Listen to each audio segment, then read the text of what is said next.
Hello everyone, my self Viresh Singh.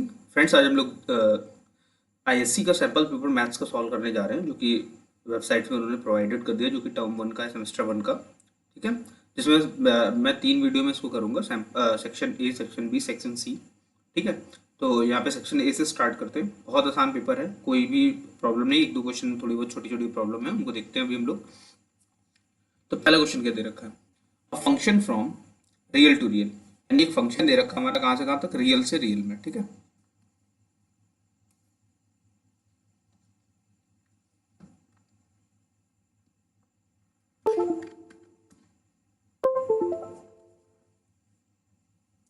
क्या दे रखा है? A function from real to real, यानी एक फंक्शन दे रखा है कहाँ से कहाँ तक? रियल से रियल में। यानी इनपुट्स जो भी होंगे आपके रियल नंबर है, आउटपुट्स जो भी आएंगे रियल नंबर है। और वो फंक्शन क्या डिफाइन है? Sine x. वो फंक्शन क्या है? Sign 3x+2। अब क्या कह रहा है कि x रियल है, इनपुट्स जो हमारे हो रहे हैं, इनपुट जो हो रहे हैं वो x बिलोंग्स टू रियल। कोई दिक्कत की बात नहीं। तो ये इसका नेचर कैसा होगा ये बताना है। क्या ये 1 1 होगा? तो आप ध्यान रखिए, कोई भी ट्रिग्नोमेट्रिक फंक्शन, जैसे साइन है, साइन का ग्राफ ऐसे बनता है। ठीक है, कोई भी ट्रिग्नोमेट्रिक फंक्शन होता है 1 1 नहीं होता है। 1 1 मतलब क्या होता है कि एक वैल्यू रखे तो एक ही आंसर है। जैसे ऐसे बना लें हम लोग, जैसे इधर ए से इनपुट कर रहे हैं, बी में आउटपुट ले रहे हैं, तो आपने एक वैल्यू रखी तो एक आंसर आए, फिर दूसरी वैल्यू रखी तो दूसरा आंसर आ जाए। ठीक है, आपने दूसरी वैल्यू रखी तो दूसरा आंसर आ जाए, है ना? फिर यह तीसरा आंसर आ जाए। ऐसा ना हो कि आपने एक वैल्यू यहाँ पे रखी और एक वैल्यू ये रखी, दोनों से सेम आंसर आ जाए। जैसे for example y equals to x square होता है, आपने 2 रखा तब भी 4 आया, आपने -2 रखा तब भी 4 आया, तो वो 1 1 नहीं कहलाता है। तो साइन क्या होता है? बार बार अपनी वैल्यूज को रिपीट करता रहता है। पीरियोडिक फंक्शन होता है, जितने भी ट्रिग्नोमेट्रिक फंक्शन होते हैं सारे के सारे पीरियोडिक होते हैं, अपनी वैल्यू को रिपीट करते रहते हैं। तो इसका मतलब क्या होगा? ये 1 1 तो नहीं होगा, यानी 1 1 वाले ऑप्शन पहले हम काट दें। फिर ऑन टू की बात बोल रहे हैं। ऑन टू में क्या होता है कि जब रेंज जो क्या होती है कोडोमेन के बराबर हो जाए, रेंज क्या हो जाए? कोडोमेन। और यहाँ पे ये वाला जो पहला वाला होता है वो डोमेन होता है, और ये क्या होता है? कोडोमेन होता है। तो रेंज अपनी अगर कोडोमेन के बराबर हो जाए, तो रेंज कोडोमेन के बराबर कब होगी? क्योंकि कोडोमेन तो रियल नंबर दे रखा, और साइन की हिम्मत ही नहीं है, साइन तो -1 से 1 के बीच में ही आंसर दे सकता है। ठीक है, अगर उसके बाहर कुछ भी मल्टीप्लाई में यहाँ पे नहीं लिखा है कोई भी नंबर, तो ये -1 से 1 के बीच में ही देगा आंसर। तो इसका मतलब क्या है कि ये सिर्फ -1 से 1 के बीच में आंसर दे रहा है, इस इंटरवल में दे रहा है, सारा रियल नंबर तो दे ही नहीं रहा। तो ये ऑन टू भी नहीं है। तो ये ऐसा फंक्शन है जो कि नाइदर 1 1 है नॉर ऑन टू है। ठीक है, आगे बढ़ते हैं। ये दे रखा है प्रिंसिपल वैल्यू ऑफ दिस, तो आप ध्यान रखेंगे साइन इनवर्स -x का होता है, माइनस साइन इनवर्स x होता है। ठीक है, tan इनवर्स -x का होता है, माइनस tan इनवर्स x होता है। कॉसेक इनवर्स -x क्या होता है? माइनस कॉसेक इनवर्स x होता है। कॉस इनवर्स -x क्या होता है?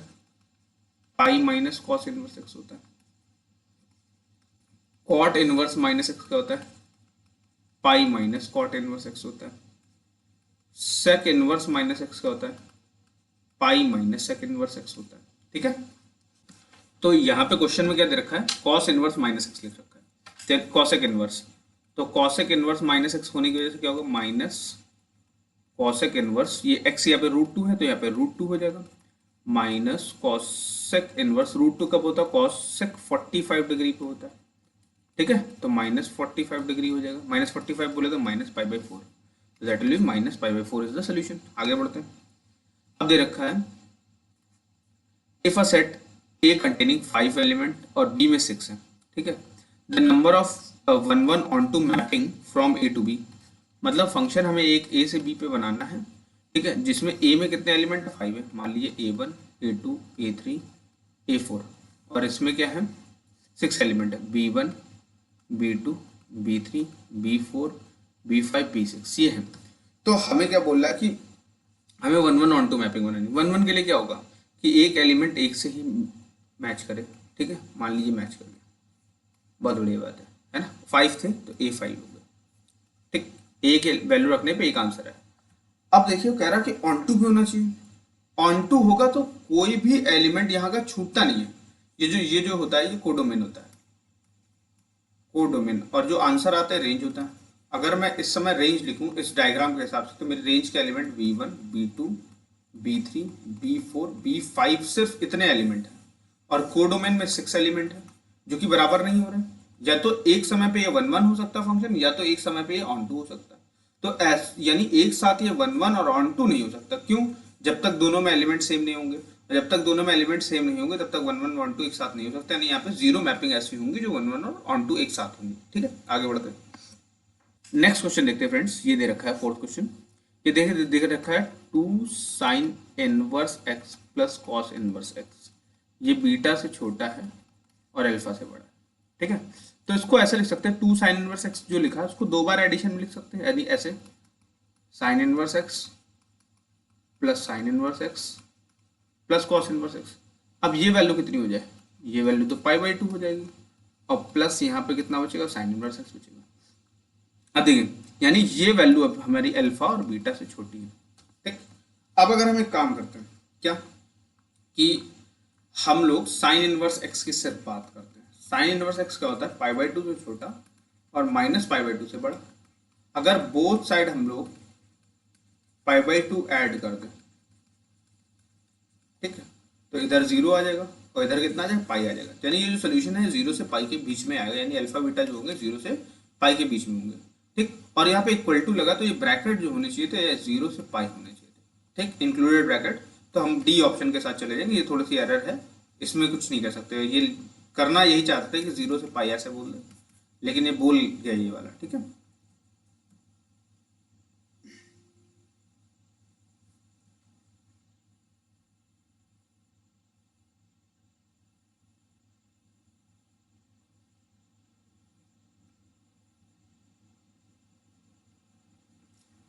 अगला देखते हैं। नेक्स्ट क्वेश्चन देखते हैं फ्रेंड्स। क्या बोल रहा है? Let A be the set of all student boys in a school. मतलब किसी स्कूल में बॉयज के बारे में बोल रहा है। और रिलेशन ए डिफाइन, एक रिलेशन है इन ए, सेट ए में डिफाइन है, और A is the sister of B. यार लड़कों में सिस्टर का कहाँ से काम आ गया? ठीक है, सिस्टर की कोई बात ही नहीं हो सकती। यानी ये रिलेशन कैसा होगा? एम्प्टी रिलेशन होगा। ठीक है, आगे बढ़ते हैं। फिर देखिए कॉट इनवर्स दे रखा है। ये तो बड़ा सिंपल फॉर्मूला भी थोड़ी देर पहले बताया था, ये हो गया। आगे बढ़ते हैं। ये दे रखी है, डिटरमिनेंट निकालना है। तो डिटरमिनेंट निकालने के लिए पहले इसको मल्टीप्लाई करते हैं 1, फिर इसको आपस में मल्टीप्लाई करें, minus log a b into log b a. अब ऐसा लिखा हुआ तो ध्यान दीजिएगा, लॉग अगर मान लीजिए सी डी लिखा है, आप चाहते हैं दोनों जगह पे कोई और बेस हो जाए, मान लीजिए ए बेस हो जाए, तो आप इस तरह से इसको लिख सकते हैं। ये प्रॉपर्टी है। यहाँ पे भी हम बेस बदल लें तो मान लीजिए यहाँ पे कितना log this log B by A, log A by log B, ये सब आपस में कैंसिल। 1 - 1 कितना बचेगा? फाइनली 0 बचेगा। 1 - 1 फाइनली कितना बचेगा? 0 बचेगा। आगे बढ़ते हैं। अब क्या बोला? From the matrix equation A B is equals to A C. A B किसके बराबर दे रखा है? ए सी के बराबर दे रखा है, और बी इज इक्वल्स टू सी के बराबर प्रोवाइडेड है। तो हमें क्या बताना है? मैट्रिक्स कैसी होगी ये बताना है। अगर बी सी के इक्वल है, ठीक है, ध्यान रखिएगा, बी सी के इक्वल है तो कैसे आ सकता है बी सी के इक्वल? देखिए अगर मैं both side A inverse multiply कर दूं, both side A inverse multiply करूं, लेकिन किधर से? लेफ्ट साइड से मल्टीप्लाई करूं, क्योंकि मैट्रिक्स मल्टीप्लिकेशन बहुत इंपॉर्टेंट है कि राइट साइड से मल्टीप्लाई करेंगे लेफ्ट साइड से, तो आइडेंटिटी हो जाएगा ये, और ये भी आइडेंटिटी हो जाएगा, तब बी इज इक्वल टू सी आ जाएगा। ठीक, तो कहने की बात सिंपल सी ये है कि ए इनवर्स यहाँ पे एग्जिस्ट कर रहा है। ए इनवर्स एग्जिस्ट, ठीक, ए इनवर्स एग्जिस्ट कर रहा है, तो ऐसी मैट्रिक्स जिसका ए इनवर्स एग्जिस्ट करता है वो सिंगुलर तो नहीं हो सकती, क्योंकि सिंगुलर होने पे डिटरमिनेंट क्या होता है? 0 हो जाता है, और जिस मैट्रिक्स का डिटरमिनेंट 0 हो गया तो उसका इनवर्स कभी एग्जिस्ट नहीं कर सकता। ठीक, तो नॉन सिंगुलर वाली बात है। अच्छा, सिमेट्रिक, इसकी सिमेट्रिक के लिए बात करें, सिमेट्रिक का मतलब होता है कि ए ट्रांसपोज ए के बराबर, ए ट्रांसपोज क्या हो? ए के बराबर हो। अच्छा, अगर ए ट्रांसपोज ए के बराबर होगा तो ए बी और ये ए सी की अगर मैं बात करूं तो मुझे बोथ साइड ट्रांसपोज लगाना पड़ेगा। मैंने लगा दिया। तो अच्छा, ट्रांसपोज की प्रॉपर्टी क्या कहती है कि आप B transpose A transpose open कर लो, ऐसे तो ओपन कर सकते हैं। ठीक है, तो B transpose A transpose, C transpose A transpose. अच्छा, ये किसके बराबर है? ए के बराबर है। ये किसके बराबर है? ए के बराबर है।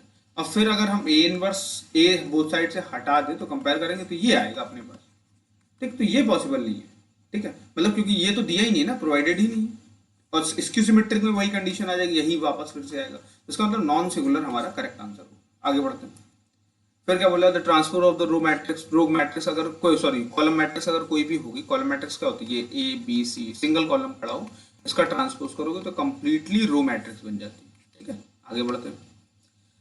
अच्छा, क्या बोला मल्टीप्लिकेटिव इनवर्स। यार ये मल्टीप्लिकेटिव इनवर्स का मतलब क्या होता है? Additive inverse, multiplicative inverse. Additive inverse, A कोई मैट्रिक्स है या ए कोई नंबर है, उसमें आप क्या ऐड कर दें कि जीरो मिल जाए, तो वो एडिटिव इनवर्स होता है।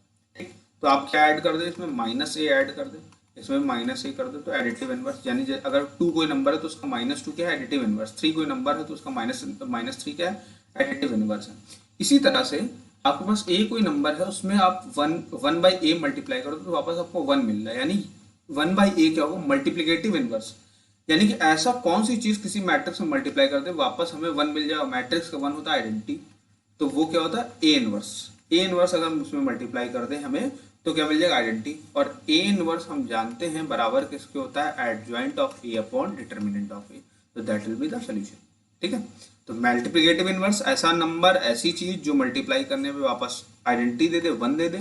ठीक, और एडिटिव इनवर्स ऐसी चीज जो ऐड करने पे जीरो दे दे। ठीक है, आगे बढ़ते हैं। ये बहुत अच्छा है।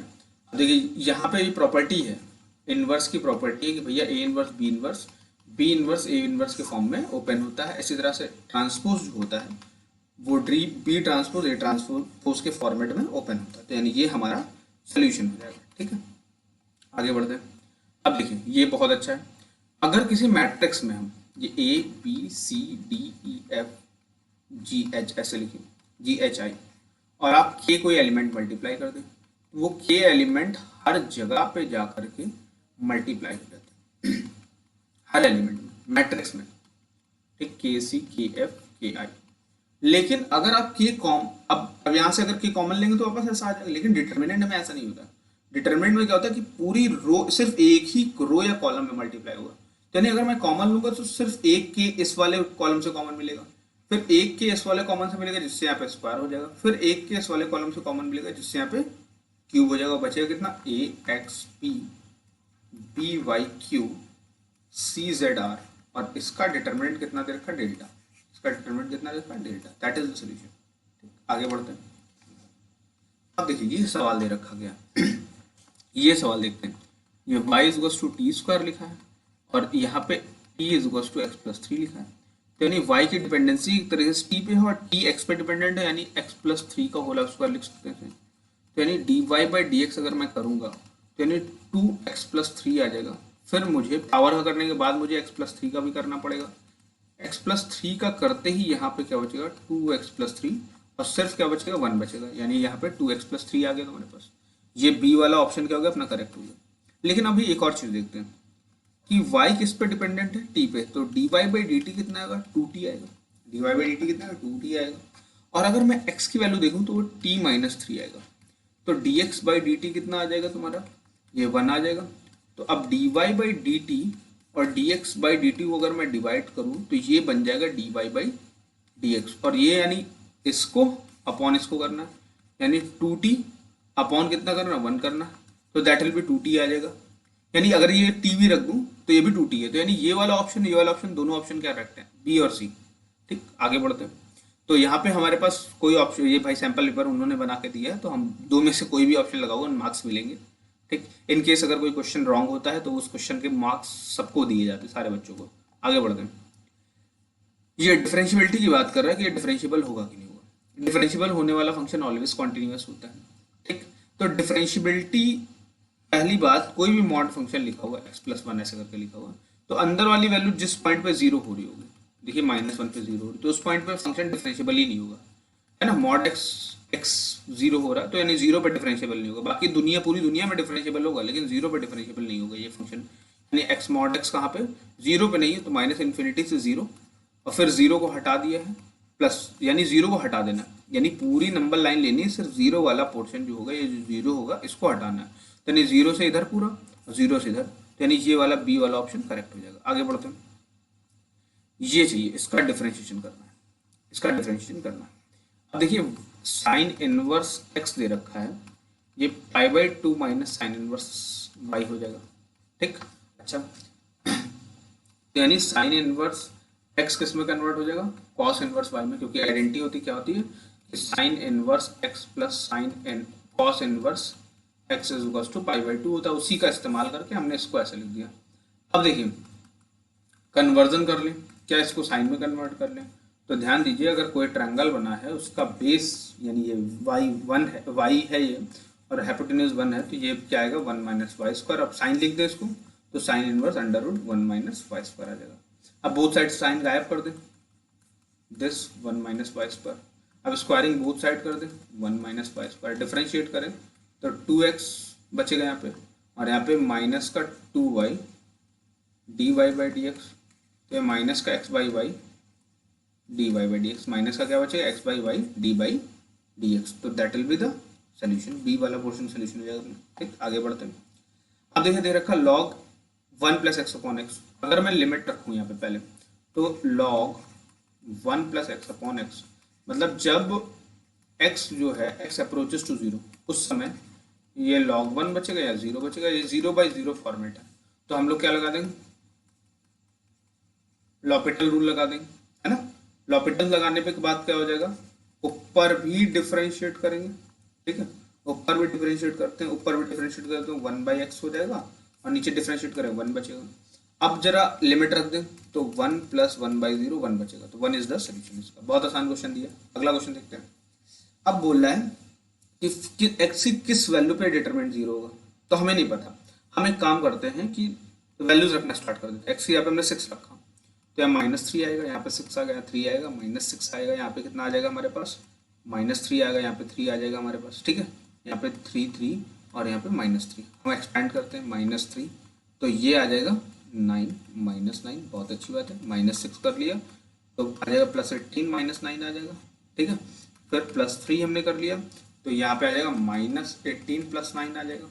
अब देखिए ये 0 हो जाएगा, -6 और ये 9 हो गया, +3 और ये -9 हो गया, तो ये 0 नहीं हो सकती ये वैल्यू कभी भी, तो यानी ये तो सोल्यूशन नहीं होगा। फिर 3 रख के देखते हैं, तो 0 बचेगा, 6 बचेगा, 3 बचेगा, -6 बचेगा, 0 बचेगा, 3 बचेगा, ये 3 बचेगा, 3 बचेगा, ये 0 बचेगा। एक्सपेंड करते हैं, तो पहला 0 -6, अभी यहाँ कितना बचेगा, -18 बचेगा, +3, फिर क्या बचेगा हमारे पास यहाँ पे आकर के, यहाँ पे -9 बचेगा, आई एम वेरी सॉरी, यहाँ पे -9 बचेगा, ठीक है। और यहाँ पे क्या बचेगा अपने पास, यहाँ बचेगा दिस वन -18, तो ये 54, ये माइनस का 54, दैट विल बी 0। यानी इस पे सोल्यूशन हमारा 0 हो जा रहा है, तो इसकी वैल्यू क्या हो जाएगी, 3 हो जाएगी, ठीक है। ओके, आगे बढ़ते हैं। अब ये दे रखा है, ये बहुत अच्छा सवाल है टेंजेंट के बारे में। टेंजेंट के बारे में बता रखा है कि क्या होगी। तो टेंजेंट निकालने के लिए किसी भी कर्व का dy बाई डी एक्स निकालते हैं। dy बाई डी एक्स निकालो तो यहाँ पे बचेगा 21x⁻6 + 5 बचेगा। अब देखिए यहाँ पे पैरेलल टू एक्स एक्सिस, ऐसा कुछ आया ही नहीं कि पैरेलल टू एक्स एक्सिस का मतलब क्या हो जाए ऐसे, यानी एक्स एक्सिस के साथ कोई भी एंगल ना बनाए। पैरेलल टू वाई एक्सिस मतलब ऐसे, है ना, यानी 90 डिग्री का एंगल बना लें टेंजेंट एक्स एक्सिस के साथ, ऐसा कुछ भी नहीं हो रहा, कुछ भी पता नहीं चल रहा है यहाँ से।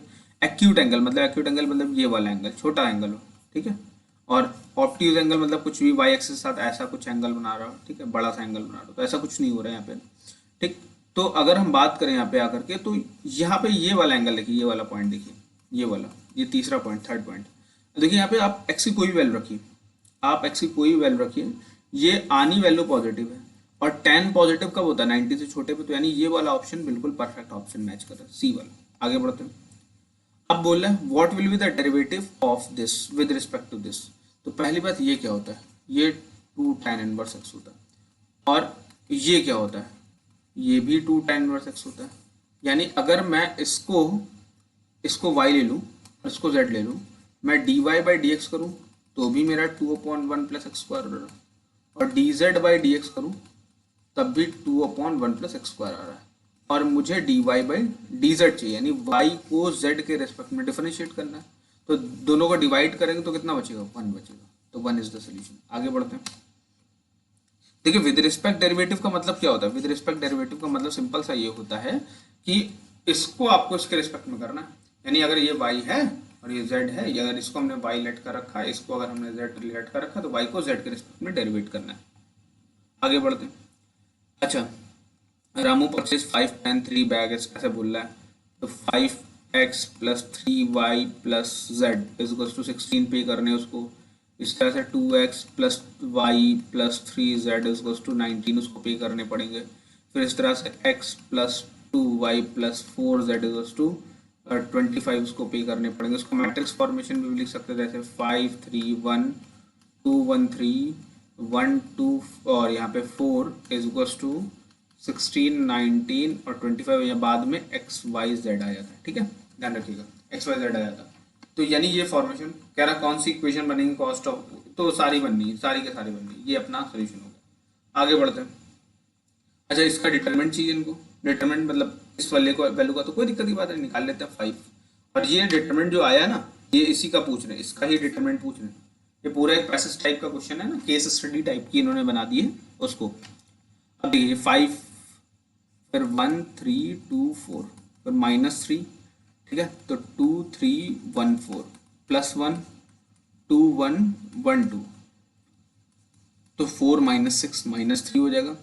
ठीक है, 8 -3 +4 -1, तो यानी यहाँ पे कितना बचेगा -10, फिर यहाँ बचेगा 5 बचा है और यहाँ पे 3 बचेगा, -10 -15 और 3 बचा, तो -25 + 3 -22 आ जाएगा। कितना आ जाएगा -22 हो गया। ठीक, आगे बढ़ते हैं।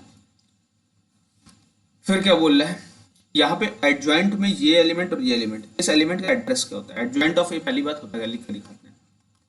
एडजॉइंट ऑफ ए होता है A11 A12 A13 A21 A22 A23 A31 A32 A33 का ट्रांसपोज होता है एडजॉइंट ऑफ। ठीक, इसका ट्रांसपोज होता है। ट्रांसपोज करेंगे तो क्या बचेगा, A11 A12 A13 A21 A22 A23 A31 A32 A33, यानी ये वाला पोजीशन पूछ रहा है A21 पूछ रहा है और हमसे पूछ रहा है A33 पूछ रहा है। तो A21 देखिए, A21 यानी ये ऑड नंबर है, कोफैक्टर होता है, माइनस आ जाएगा। और M21 यानी दूसरी रो पहला कॉलम छुपा लो, दूसरी रो पहला कॉलम छुपा लिया, बचेगा कितना 3 1 2 4। इसको सिंप्लीफाई करते हैं तो -12, सॉरी यहाँ पे बचेगा माइनस, बाहर माइनस बचेगा 12 माइनस का 2, तो ये -10 आ जाएगा। -10 कहाँ कहाँ पे है, ये तो कट गया C और इसमें।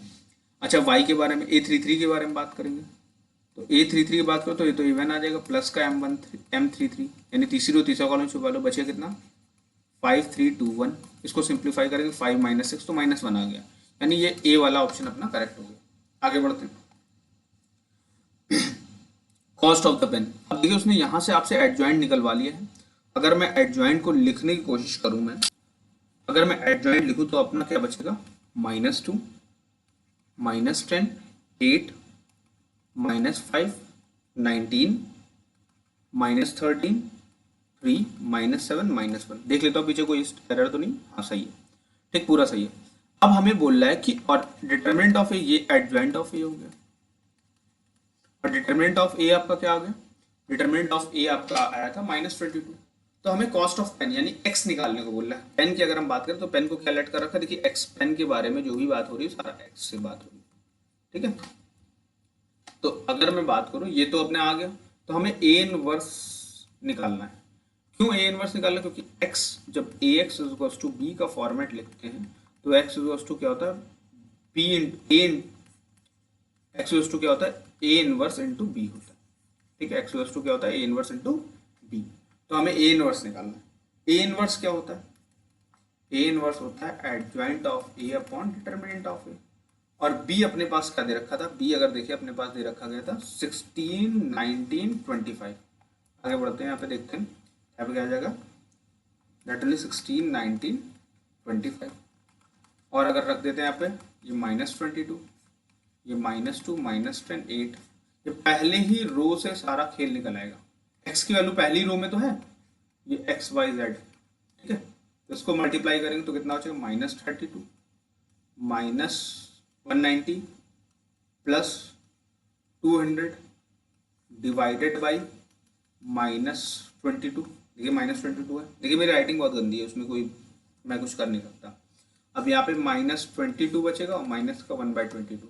अब देखिए इसको सिंप्लीफाई, इससे अगर डिवाइड करेंगे तो 1 बचेगा, यानी कॉस्ट कितनी आ गई, 1 आ गई। ठीक, आगे बढ़ते हैं।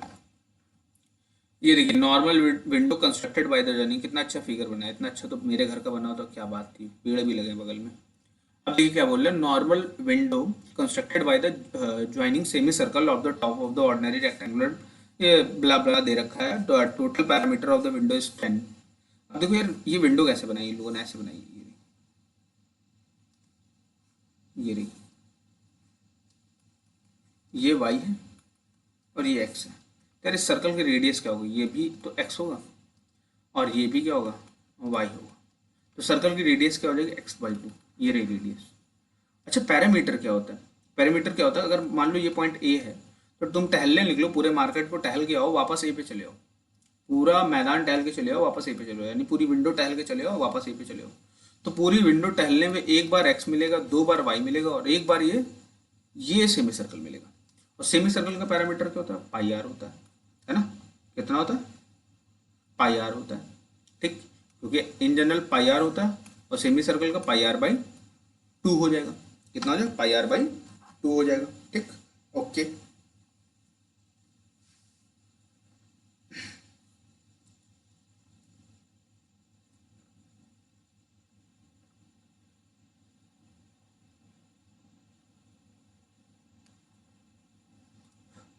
और आर कितना दे रखा है अपने को, आर दे रखा है x/2, तो पाई x/2। अगर मैं इसको टोटल करने चला जाऊं तो पैरामीटर 10 बता ही रखा उसने, ये x ये 2y, पाई x/2 हो जाएगा। और अगर मैं इसको और अच्छे से लिखूं यहाँ पे तो कितना बचेगा हमारे पास, यहाँ बचेगा पाई +2/2 x+2y = 10 बचा, ठीक है।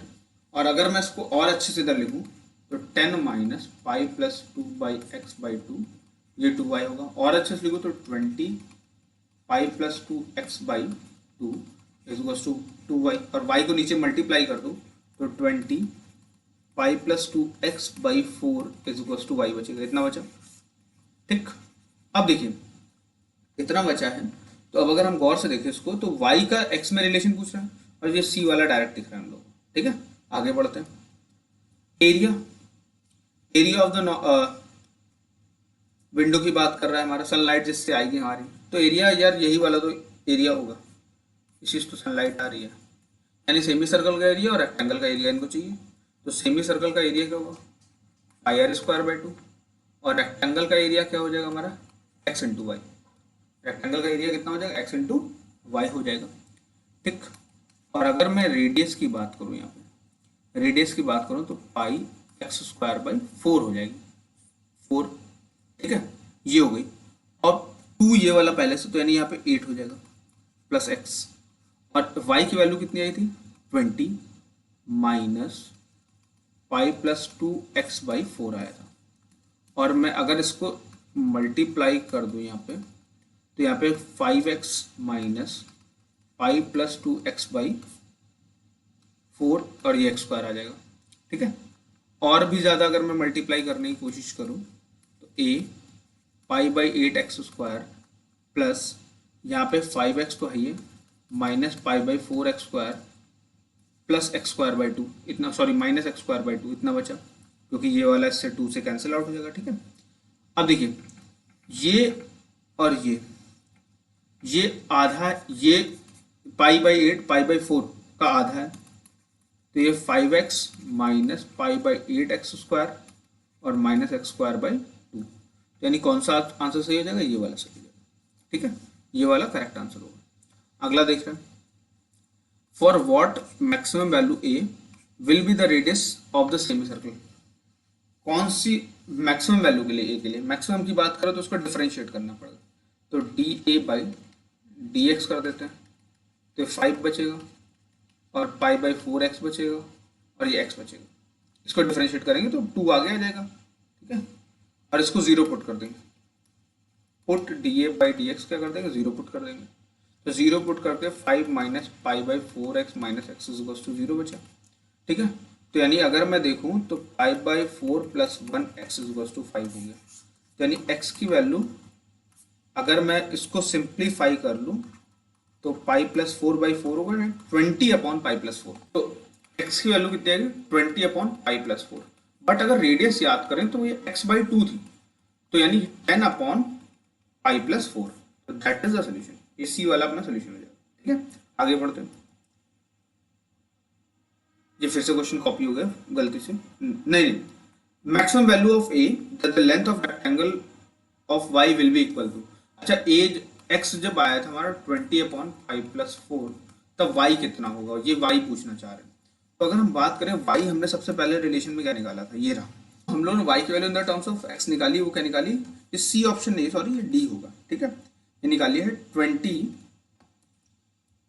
क्या निकाली है 20-π+2 x/4। अगर मैं इसको सेपरेट कर दूं 20 और यहाँ पे 5 बचेगा अपना। ठीक है, π+2, x की वैल्यू क्या है 20/π+4 है, कोई बात नहीं, और नीचे अपॉन में 4 चल रहा है क्योंकि हमने सेपरेट कर लिया। ठीक है, अब देखिए यहाँ पे ये इससे 5 बचेगा, तो ये वैल्यू क्या आ जाएगी 5, ये 5/π+4 बचेगी। ठीक, अगर देखो यहाँ पे इसमें से हम इसको इधर लेकर जाएं तो 5π+4 -π+2 5/π+4 बचेगा। ठीक, तो अगर देखो तो ये 5π और 5π दोनों जगह से कैंसिल आउट हो जाएगा, 5×4 = 20 और 5×2 = 10, तो यानी 10/π+4 बचेगा, 10/π+4 बच जाएगा। That is the solution. यार देखो इस क्वेश्चन में क्या था, मैक्सिमम वैल्यू की बात करता ना, तो मैक्सिमम वैल्यू हम निकालने थोड़ा ना जाएंगे, हम ये वो पॉइंट पता कर लेंगे जिसपे मैक्सिमम हो, और पॉइंट पता करने के लिए हमें कोई फंक्शन मान लीजिए एक्स पे डिपेंडेंट है, मैक्सिमम होगा, तो आप dy/dx 0 रख लो, बस उसी से पता चल जाता है कि वो मैक्सिमम है कि मिनिमम है। ठीक है, आगे बढ़ते हैं। अगला question, consider the map A to B, define x इतना दे रखा है is 1 1 on 2 basis on the information of answer of the following question chosen the correct option. अच्छा, तो इसकी डोमेन चाहिए। पहले में क्या बोल रहे, फंक्शन क्या दे रखा है, फंक्शन पहली बार x माइनस इससे दे रखा है, इसकी डोमेन चाहिए। ये a से b मान लो है, ये डोमेन होता है। डोमेन यार ऐसी वैल्यू होती है ना जो इसमें पुट कर सको इस फंक्शन में। फंक्शन क्या था x-1/x-2 पुट कर सको, यानी सब कुछ तो पुट कर सकते हो उसमें, लेकिन एक वैल्यू नहीं पुट कर सकते हो, क्या 2 जैसे पुट करोगे डिनोमिनेटर गंदा हो जाएगा, यानी ऑल रियल नंबर एक्सेप्ट 2, इसकी डोमेन हो जाएगी। आगे बढ़ते हैं, रेंज चाहिए, तो f(x) क्या होगा x-1/x-2, यानी अगर ये y है मेरा, इसको मैं y में कन्वर्ट कर लेता हूँ, तो yx - 2y x - 1। अब देखो ये क्या हो जाएगा हमारे पास, यहाँ पे ये 2y - 1 हो जाएगा, ये y(x - 1) हो जाएगा, x हो जाएगा, ये 2y - 1 हो जाएगा, ये y - 1 हो जाएगा। दिस इतनी बात क्लियर है। यानी y क्या नहीं रखा सकता, देखिए फंक्शन हमने कन्वर्ट कर दिया पूरा x, जैसे y = f(x) लिखा था, हमने x से पूरा y पे कन्वर्ट कर दिया, यानी इनवर्स ही ये इनवर्स होगा हमारा। ठीक, तो यानी इसका मतलब क्या हो गया, इसका मतलब ये y जो होगा हमारा वो सब कुछ हो सकता है लेकिन 1 नहीं रखा जा सकता। ठीक, आगे बढ़ते हैं। अब हमें क्या बोल रहा है, g(x)